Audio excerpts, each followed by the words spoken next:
इधर दंतेवाड़ा से बड़ी खबर आपको बता दें, 2 इनामी नक्सली समेत 3 लोगों ने सरेंडर किया। 2 इनामी नक्सली थे और इसमें एक नक्सली और है जिस पर इनाम भले ही नहीं था, लेकिन 3 लोगों ने सरेंडर किया है। 1,10,000 रुपए के 2 इनामी नक्सली जो है उन्होंने हथियार डाल दिए, सरेंडर कर दिया और मुख्य धारा में वापस भी आना चाहते हैं। कुल 3 नक्सलियों ने सरेंडर आत्मसमर्पण किया है। सीआरपीएफ और पुलिस के अधिकारियों के सामने इन्होंने हथियार डाले हैं और ये मुख्य धारा में लौटना चाहते हैं।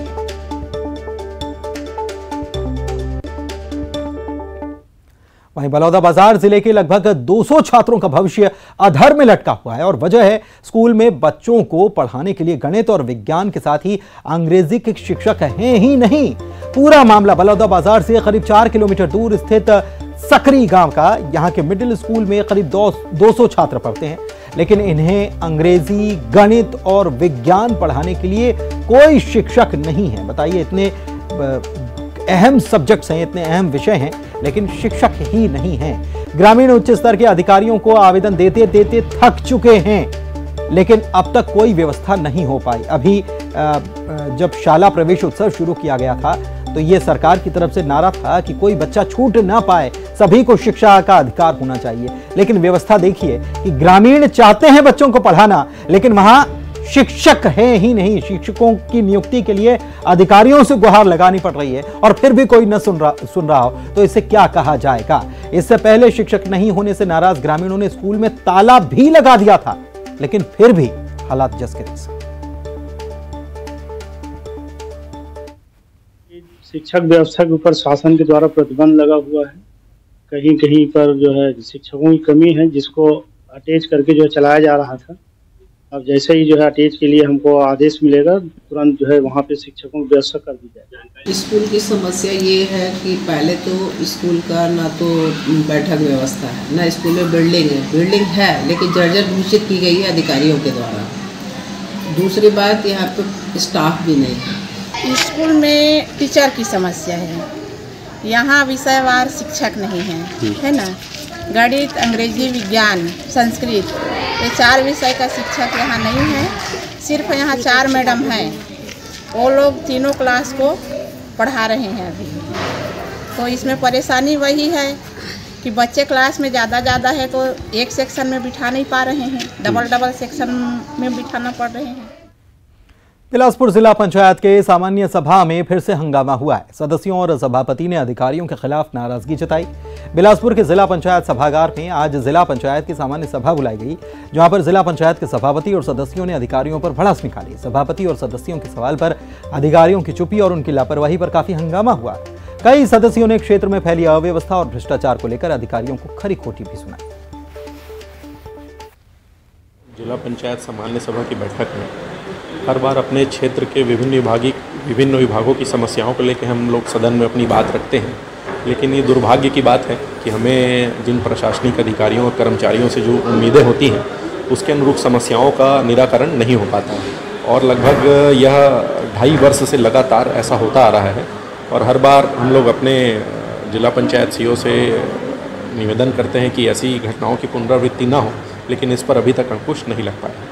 कोरबा जिले में मानिकपुर पुलिस चौकी प्रभारी का मानवीय चेहरा सामने आया। चौकी प्रभारी ललन पटेल ने तो ऐसे गरीब बच्चों की मदद की जिनके सिर से पिता का साया उठ चुका है। मां प्याऊ पर पानी पिलाती हैं, जिसमें दोनों बच्चे उनकी मदद करते हैं, तब जाकर इन तीनों का पेट पलता है। सावित्री ने बताया कि दोनों बच्चे पढ़ने में काफी अच्छे थे, लेकिन कोरोना काल में पिता का साया इन बच्चों के सिर पर से उठ गया। स्कूल की फीस जमा नहीं होने की वजह से पढ़ाई छूट गई।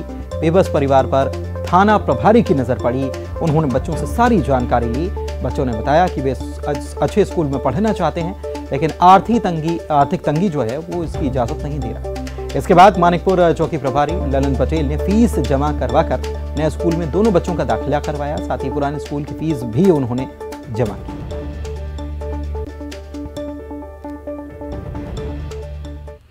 छत्तीसगढ़ में भारी बारिश का अलर्ट जारी किया गया है। छत्तीसगढ़ में मौसम विभाग की तरफ से यह अलर्ट जारी किया गया है कि भारी बारिश हो सकती है। और कौन कौन से इलाकों में दक्षिण और उत्तरी छत्तीसगढ़ में भारी बारिश का अलर्ट जारी किया गया है। प्रदेश के कई जिलों में भारी बारिश की संभावना जताई गई। मानसून की सक्रियता से किसानों के चेहरे एक तरफ खिले हुए।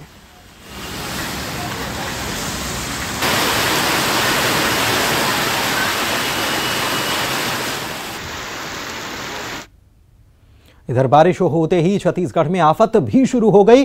बालोद जिले में बारिश का पानी स्कूल के भीतर आ गया, जिससे बच्चों को काफी दिक्कतें हुई हैं। डोंडी विकासखंड के कुसुमजोला गांव के प्राथमिक स्कूल में पानी भर गया। पानी देख बच्चे रोने लगे। काफी मशक्कत के बाद स्कूल की बाउंड्री वॉल को तोड़ा गया और तब जाकर पानी बाहर निकाला गया। इस स्कूल में करीब 80 बच्चे पढ़ाई करते हैं और देखिए अफरा तफरी का माहौल कैसे बन गया था। बच्चे कितने घबरा गए थे स्कूल में। यह हालात जब उन्होंने बाहर निकलकर देखा कि यह हालात हैं तो बच्चे घबरा गए थे, रोने लग गए और तब जाकर बाउंड्री वॉल को तोड़ा गया। तालाब बन गया था, कमर तक पानी आ गया था। बाउंड्री वॉल को तोड़ा गया, पानी निकाला गया और तब जाकर बच्चों में और बच्चों के परिजनों में जान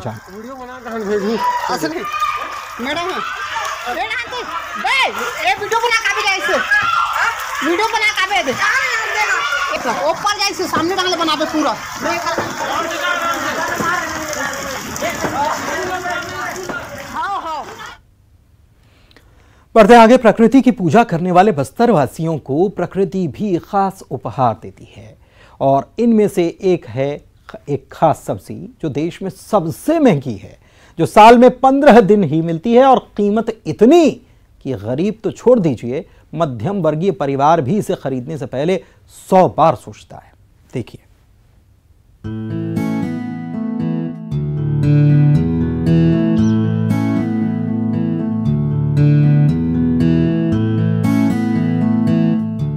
मिट्टी में लिपटी मटमैला दिखने वाली ये वो सब्जी है जो शायद ही देश के किसी महंगे से महंगे 5 स्टार या 7 स्टार होटल में खाने को मिले, लेकिन प्रकृति की गोद में बसे बस्तर के आदिवासियों को प्रकृति हर साल ये सौगात देती है।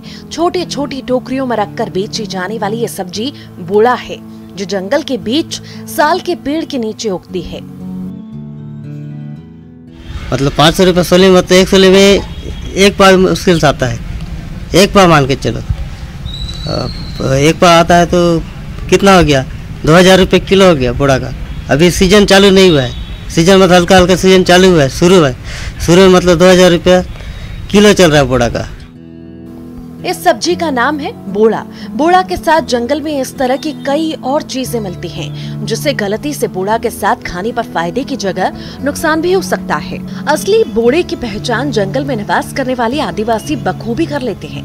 बोड़ा अपने भीतर इतनी खासियत समेटे हुए है कि इंसान के स्वास्थ्य के लिए इसे वरदान कहा जाता है।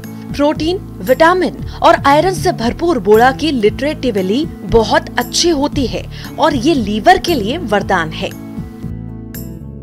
जमीन के अंदर से निकलता है और ज़्यादातर जब फ्रेश बोड़ा जमीन के अंदर से निकला रहेगा तो मिट्टी उसमें लगी हुई दिखती हुई है और ये मशरूम की ही प्रजाति है और इसकी न्यूट्रिटिव वैल्यू अच्छी खासी है और मॉल न्यूट्रिशन के लिए बहुत सक्सेसफुल है ये।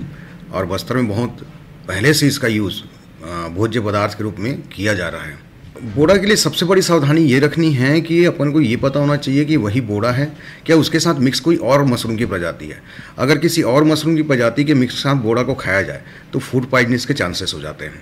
बोड़ा की जो प्रजाति है यहाँ के लोकल लोग बहुत अच्छे से जानते हैं। साल के वृक्ष के नीचे जंगल जो रहते हैं उसकी मिट्टी से खोद के इसको निकालते हैं और अगर इसको सेफली बना के खाया जाए तो इसका न्यूट्रिटिव वैल्यू मतलब अच्छे रिच कार्बोहाइड्रेट का सोर्स है, मल्टी मिनरल्स के सोर्स हैं ये और अपने डाइजेस्टिव ट्रैक्ट को ही स्ट्रॉन्ग रखते हैं और हिपैटोटॉक्सिसिटी बिल्कुल नहीं कराती है। हेपेटिक के लिए भी फ़ायदेमंद है, लीवर के लिए फ़ायदेमंद है, ब्लड प्रेशर, शुगर के लिए भी आयुर्वेदिक वालों का कहना है कि ये फ़ायदा पहुंचाता है। भरपूर मात्रा में खूबियां समेटे बोड़ा के निकलने का एक खास समय है। बारिश की पहली फुहार पड़ने के बाद जब तेज धूप निकलती है, उसके बाद खास साल के पेड़ के नीचे बोड़ा मिलता है, वो भी सिर्फ 15 दिन के लिए। साल के पत्ते जब टूटकर पेड़ के जड़ के पास गिरते हैं, उसी से बोड़ा बनता है। साल के पत्ते उसके जड़ के नीचे आसपास जो सड़ जाते हैं उसके कारण बोड़ा बनता है ना। और ये गर्मी जैसी ख़त्म होती है और पहली बरसात होती है, पहली बरसात के बाद जब धूप निकलता है, कड़कड़ा के जब धूप निकलता है, उसके बाद बोड़ा का जो है ये एक प्रकार से मशरूम के श्रेणी में आता है, लेकिन इसका कोई विकल्प अभी तक के नहीं हो पाया है। बस्तर के लोगों के लिए बोड़ा खास व्यंजन है। यही वजह है कि यहाँ के लोग कहते हैं कि बस्तर आएं और बोड़ा नहीं खाए तो क्या फायदा। बोड़ा जैसा कुछ भी नहीं है। सेहत के लिए बेहद फायदेमंद बोड़ा का स्वाद बेमिसाल है। शायद यही वजह है कि बस्तर आने वाले जिस सैलानी ने बोड़ा का स्वाद ले लिया, वो किसी भी कीमत पर इसकी सब्जी खाने को तैयार रहता है। अब जब बात चली है कीमत की, तो ध्यान से सुनिए। बोड़ा की कीमत है कम से कम 2000 रुपए प्रति किलो। जी हाँ, बिल्कुल ठीक सुना आपने, 2000 रुपए प्रति किलो। बस्तर में आके बोड़ा नहीं खाए तो क्या खाए। हम बस्तर वासियों का इच्छा रहता है साल भर बाद एक बार जब सीजन आता है तो 15 महीना दिन के लिए सीजन आता है। प्रकृति की देन है, बस्तर माटी की देन है। और हम लोग चाहे महंगा कितने भी हो। मैं तो अभी तक खरीदा नहीं हूँ और मेरी पहुँच से बाहर भी है ये 500 रुपये सोली या 2000 रुपये किलो। माने आप 1000 रुपये का लाएंगे तब कहीं जाके 4-5 लोग खा सकते हैं।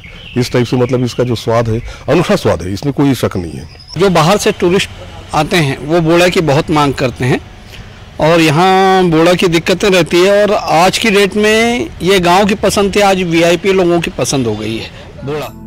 प्रकृति का उपहार बोड़ा बहुत कम दिनों के लिए निकलता है, लेकिन देश दुनिया में स्वाद और फायदे के मामले में इसका कोई मुकाबला नहीं। दूसरे कई और बस्तरिया शाकाहारी व्यंजन भी बेहतरीन हैं, लेकिन बोड़ा का कोई विकल्प नहीं है। विवेक श्रीवास्तव, न्यूज़ 18, कोंडागांव।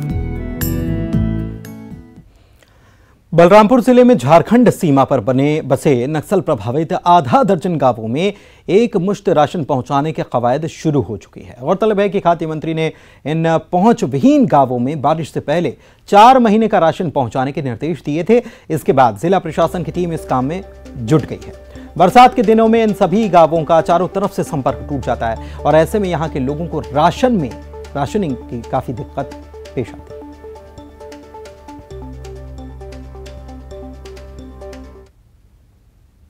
चुनचुना पंदाग के लिए माननीय खाद्य मंत्री जी के निर्देश आए हैं कि 4 महीने का राशन जो है वहाँ के लोगों को पहुँचाया जाए। तो इसके लिए खाद्य विभाग को निर्देश दे दिया गया है और पूरी तैयारी कर रहे हैं कि बारिश के पहले 4 महीने का राशन पहुँच जाए।